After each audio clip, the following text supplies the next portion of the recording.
Hello, hello, hello. Welcome into another edition of the Eric St. Joe Podcast, the daily show where I discuss news, nonsense. Hold on, I'm going to do a Kyle fade here.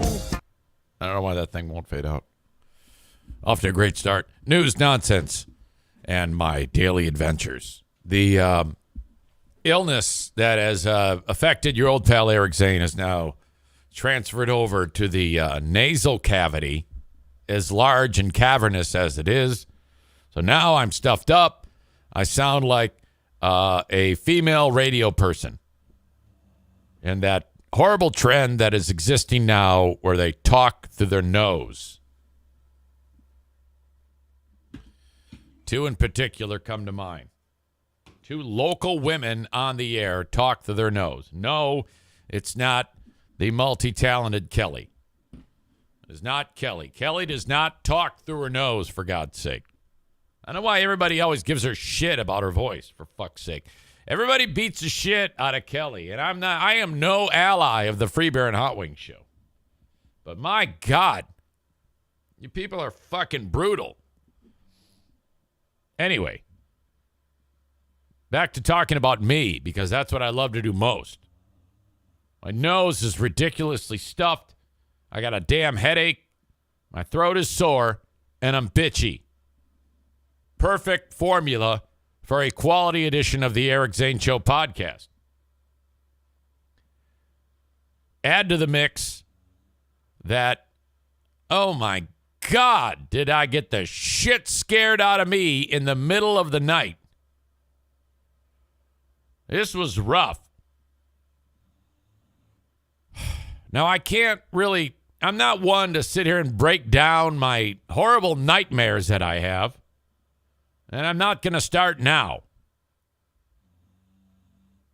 Nothing worse than going too in depth on a fucking crazy ass dream that you've had.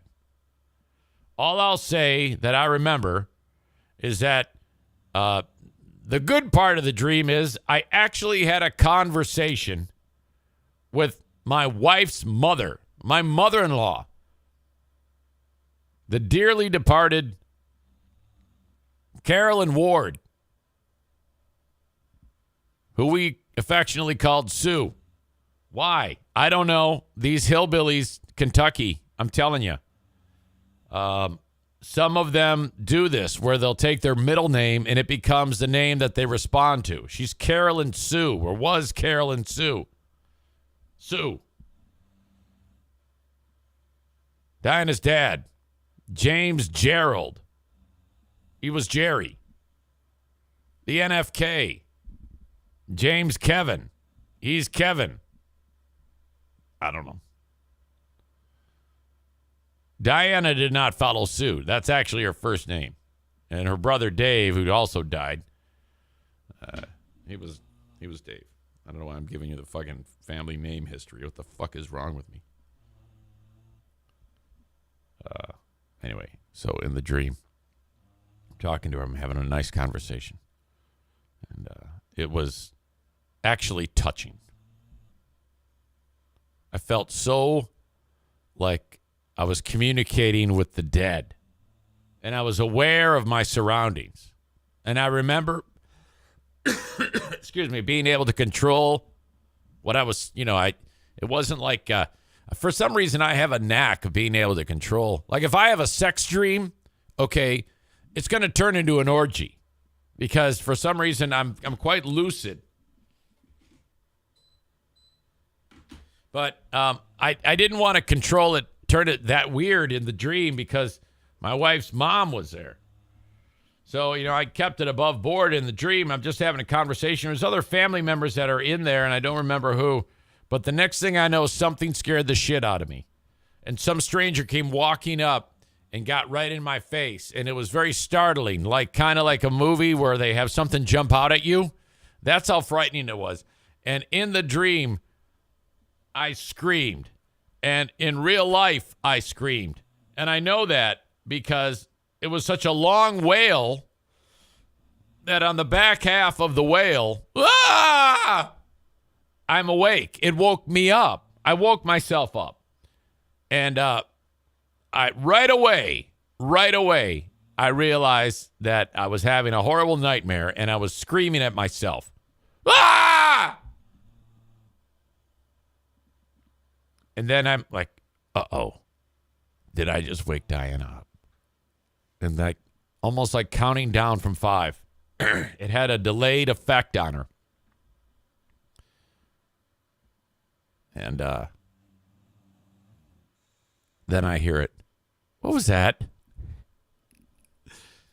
She goes, was that the dog? And I go, no. That was me. She goes, it was you? I go, yeah, I had a horrible nightmare. Or something bad. It wasn't a horrible nightmare, but something bad happened in a dream, scared the shit out of me in the dream. And I know for a fact that I screamed. And she goes, Jesus, I thought it was the dog. I go, no, it was me. It was me. Oh, my God. I said, I dreamt about your mother. She goes, was that the nightmare? I go, no. That part was cool. That's what fucked me up because it was a great dream. I'm having a conversation with your with your lovely mom, and then all of a sudden, the next thing I know, someone's scaring the shit out of me. No fun whatsoever. Oh, my God. I'm surprised in the dream I didn't see what I saw earlier because this was fucked up. I'm taking the dogs for a walk as I do every day. Got my 4 dogs, and, I always have to have my head on a swivel looking out for cars and other people because the dogs pull me towards them. They want attention. And God forbid if there's another dog. Well, all of a sudden, all 4 yank me into the middle of the street. And then I'm like, boy, what's going on? And like half a second later, I look, and they're making a beeline. And there is, this is horrible, a rabbit that, well, it's dead. It's smashed into oblivion. It was as flat as a pancake. I couldn't believe how smashed this, and it was fresh too. It was a fresh, smashed rabbit. And I don't know how the hell that happened. I can only assume because it was someone looking at their phone. I blame the rabbit and I blame whoever was driving because this is a residential community. You know, people are supposed to be doing 20, 25 miles an hour. But some of these dicks go ripping through the neighborhood way too fucking fast. And, man, I get pissed because I'm becoming old man, and I'm giving people stink eye, and I'm like waving hysterically for them to slow down, and they all think I'm a fucking lunatic. And so someone had to, been looking at their phone or something like that, and not been paying attention and greased a fucking rabbit. And I'm like, shit. Now, I don't know about you, man, but if I grease a rabbit, I'm going to feel so terrible about that. And I'm going to actually pull over, stop whatever I'm doing, and get the rabbit off the road. Oh, my God, was that rough. And then the dogs, they want to sniff it. And so they go running right towards it, and they want to roll in the rabbit. Fuck. You get 4 dogs, 200 pounds of dog, all sprinting in kind of different directions, from different directions, towards one object. That's enough to fuck you up. I'm lucky. I'm very lucky that I didn't go flying and they didn't make it in there and roll themselves into the damn thing. Complete shit show, to be sure. Survive that, move on. But now, the thing is, everybody just pretends like they don't see it. And now we got to wait like 10 days for Mother Nature to do its job and whittle that thing down to just a smudge on the road. No one's going to do anything. My God. So welcome in, folks. I'm so glad you are here. The Baldwin Ace Hardware Fear Bunker Studio is where I do this show. You can, of course, email me on the Shoreliners Striping inbox, eric@ericzaneshow.com. For those of you that are getting the show on Facebook, Twitter, and YouTube, I'm about to kick you out. You must go to twitch.tv/EricZaneLive if you want the full show. You get it uninterrupted there. Well, kind of. I'll explain that in a second. Twitch.tv/EricZaneLive.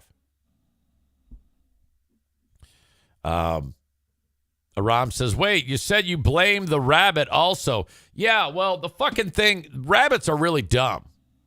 And they're similar to squirrels where they'll just stay there.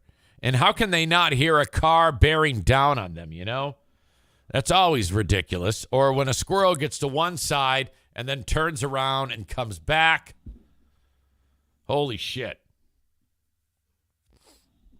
So that's kind of their fault. All right, for you folks on Facebook, Twitter, and YouTube, I'm about to kick you out. Full show, twitch.tv/Eric Zane Live.